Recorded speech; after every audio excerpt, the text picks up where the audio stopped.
All right. Welcome, everybody, to the Willow Legal Group Coffee Chat. Today, we are here with Becky Donahue of Winter Growth.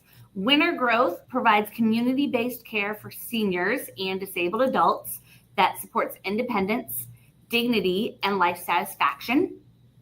Winter Growth offers memory care, assisted living, respite care, and probably most importantly, a vibrant adult medical day program with on-site nurses and an extensive array of cognitive, fitness, and social activities that promote long-term health and well-being. So welcome, Becky. Thank you for having me, guys. So tell us a little bit about the history of Winter Growth. Okay, so Winter Growth, we just celebrated our 46th birthday in April. So we've been in operation for 46 years now. And our founder started in her home with 2 adults. And then from there, built on, to where we are today. So we have our location in Montgomery County, which is in the only area right across the street from the hospital. And we have at that location an adult medical day program that operates Monday through Friday. And then we also have a small memory care assisted living facility with 16 private residential rooms. And then in our Howard County location, which is in the Harper's Choice neighborhood, we have also an adult medical day program, as well as a standard assisted living with 16 private rooms, and then a 15-bed memory care facility. So that is where we are today. And I was sharing a little bit before we got started with recording about how Winter Growth kind of evolved from, being in our founder's home to where we are today. And one big thing was always the adult medical day program. That was kind of really the foundation of what our founder wanted to provide for the communities that we serve. And she realized that sometimes caregivers need a little bit more break. They need a little bit longer of a respite than just what our 8-hour day program can provide. So she was trying to figure out, how can I do that? And the best way that she, solved that problem was by opening up licensed assisted living facilities. So when that 24-hour overnight respite was needed, so say you were, you wanted to go on vacation, and having your mom or dad or loved one go on and off the beach, all week long just really wasn't in the cards for them. Or we're going to be having, the caregiver was going to be having surgery and they're going to need to be recovering, but ultimately they would want their loved one to be back at home with them once they can resume their caregiver duties. So that's kind of how the assisted livings became about, because that knowing that need for caregivers to have that extra break is really important to just manage and maintain having your loved one at home with you. And that's ultimately kind of Winter Growth's goal, all in all, is to support the families in where and how they want to provide caregiving to their loved ones. So whether it's, they just need a little bit of a respite in between the day, so our day participants can get that stimulation and that interaction in that safe environment, or now then we can also offer, full-time overnight care or just short-term overnight care. Yeah, and I think having that adult day program is so wonderful, because it gives folks, we talked to a lot of people that want to stay home, right? Or are very family oriented, right? And want to be home, or even spouses, right? You have someone that's declining and you have another spouse that's doing really well. And it takes a lot to care for another human. Yeah. And so having the ability to allow them to be part of a program and have, some stimulation, some activities, while giving, the community spouse, a well spouse, or an adult child caregiver, right, who's got to go off to work, yeah, really have a place. So tell us a little bit what a day is like. Yeah. So a day at the center, what are we going to do? Obviously, we're providing this service for people roughly who could have a 50-year age gap. People who are in their 50s to close. The oldest person we ever served was 104 years old. So, a lot of different paths of life that end up coming to our community. So it's really important for us to have multiple programs going on throughout the day. Sometimes we might have a highlighted, like a special event where we really hope and encourage all of the day participants to join, if we're having like a music, musician come in to perform for us or something like that. Right.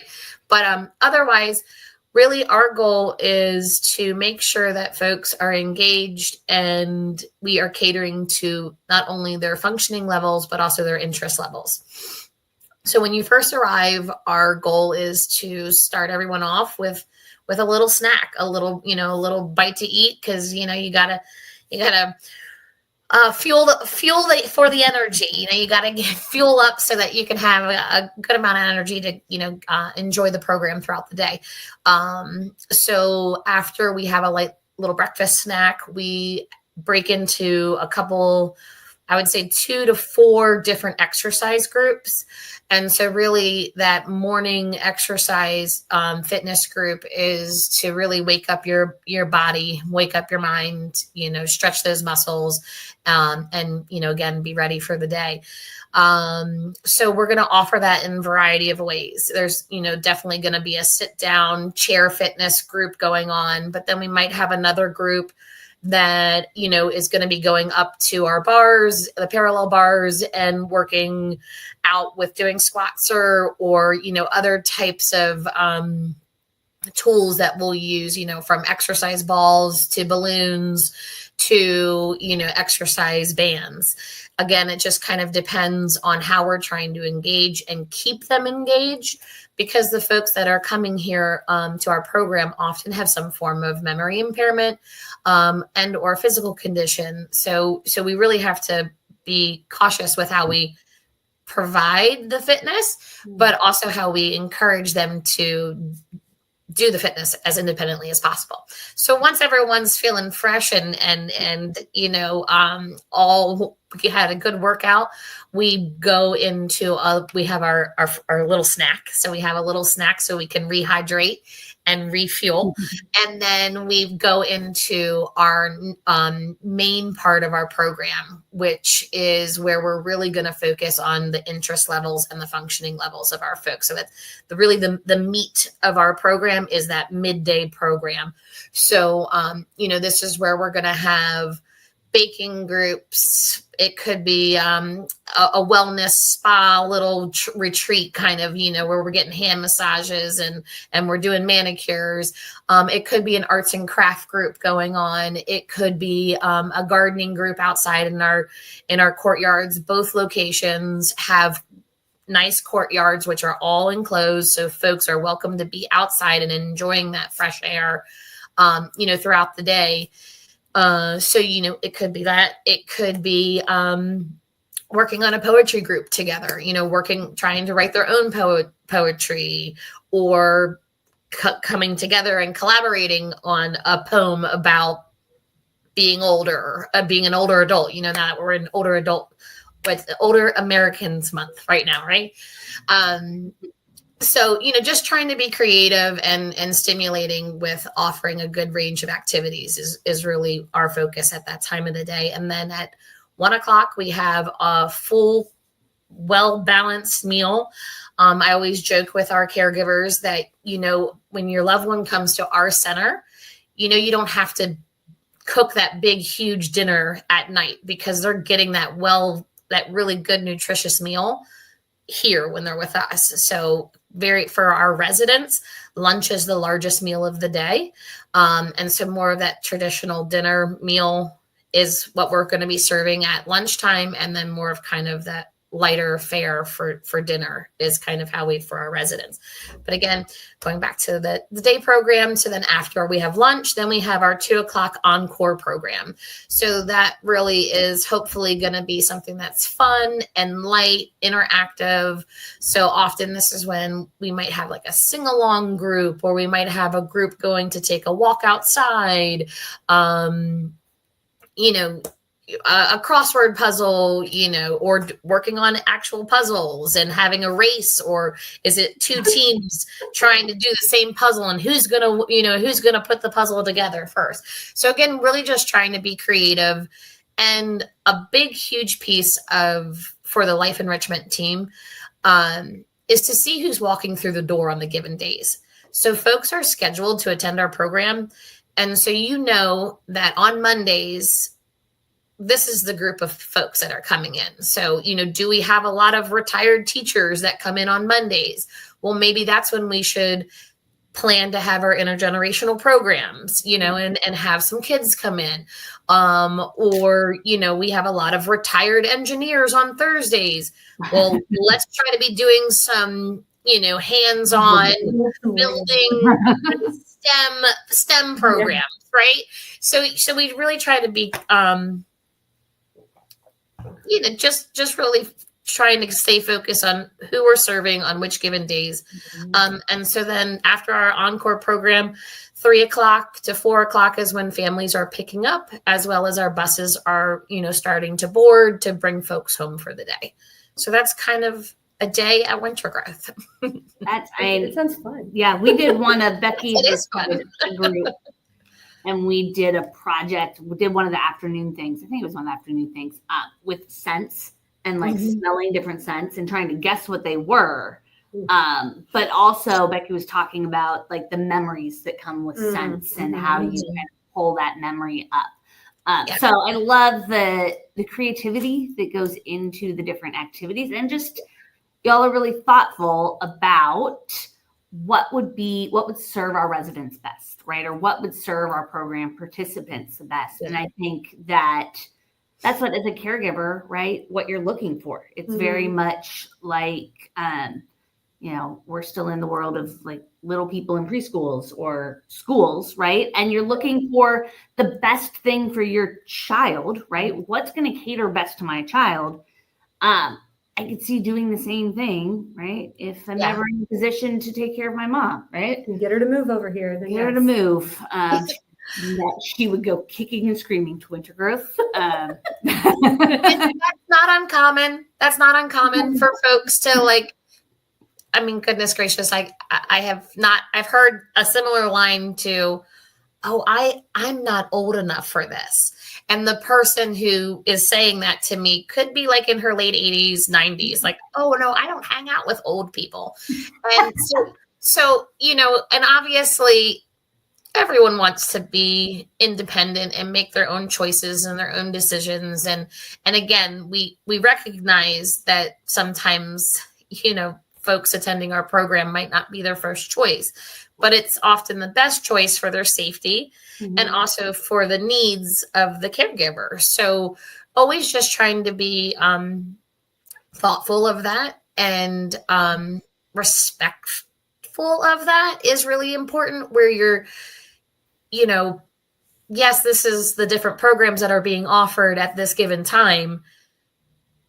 If there's nothing that's of interest to you, you're welcome to go enjoy one of our sensory little stations that we have throughout the building. It's not like we're going to, you have to go to a program right now because it's, everyone needs to be in a program. Reality is that, yes, our primary participant and our primary population of who we serve are our participants, are our residents. But a secondary component of our service is the fact that we're providing respite for a caregiver. So as long as the caregiver and the participant are happy and enjoying and maintaining and able to, we're okay with having Bob or Mary or whomever, read their magazine that they like to do. Or years ago, we had this one family who was like, my mom she will not go. And the reason behind it was she did not want to miss her shows. Her shows. Soaps, soap operas are a big thing for, certain people. I know for my grandmother, she lived off of her Young and the Restless and Guiding Light. We were just talking about Young and the Restless.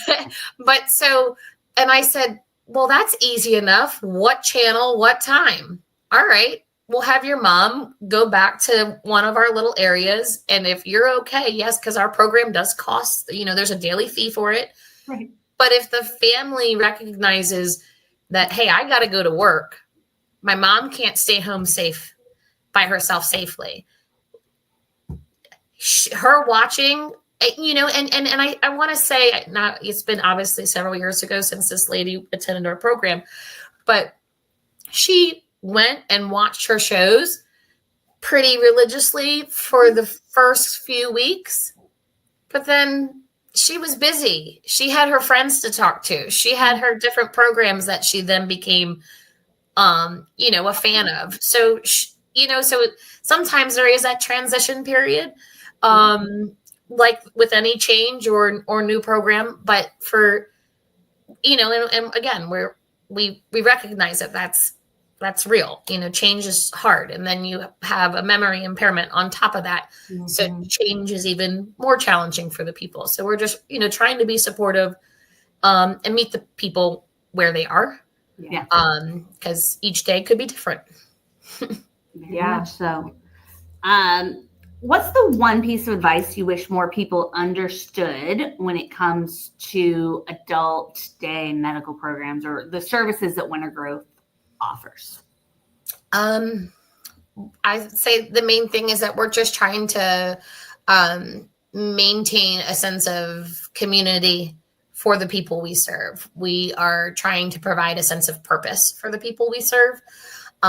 So often folks forget or they don't acknowledge the older adult who they were and all the amazing parts of life that they've contributed to.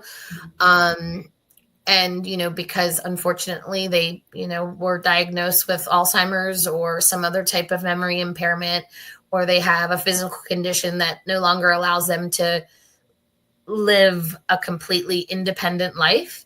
People often kind of withdraw or remove themselves from that person. And I want folks to realize that these people do still have a sense of purpose and they do have a need to belong to something. And that's what Winter Growth is. We're that something. We're that place that they have a sense of purpose where they can be a part of a community. We're going to help foster friendships for them and really make sure that we're giving them, that outlet and that place to find that sense of purpose. This past week, many of us were celebrating at the Only Days. And so Only Days was put on by GOCA, the Greater Only Civic Association. And they had a cardboard box regatta. And it was silly. And we had fun. And we had some of our day participants make the boat. And so unfortunately our boat did not win any major awards. However, it still gave our participants a sense of purpose. Mm-hmm. This morning, a couple of them were talking about, hey, I heard we didn't do too good, but it was, I heard our boat sunk, but it gave them throughout, the couple weeks that we were designing the boat and crafting the boat and just gave them a sense of, hey, we're a part of this community event. We're making this boat.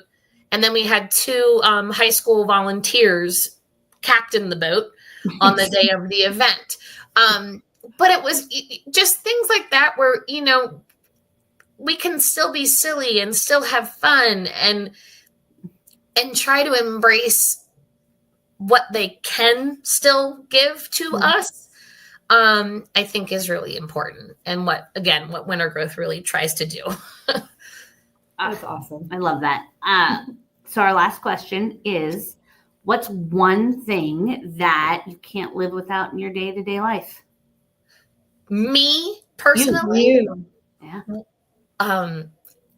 Like water. I love water, but Literally can't live without that either. No. So I think we all need water. Okay, what is one thing? Oh, I don't. Yeah, I'm kind of a simple person, Megan and Lindsay.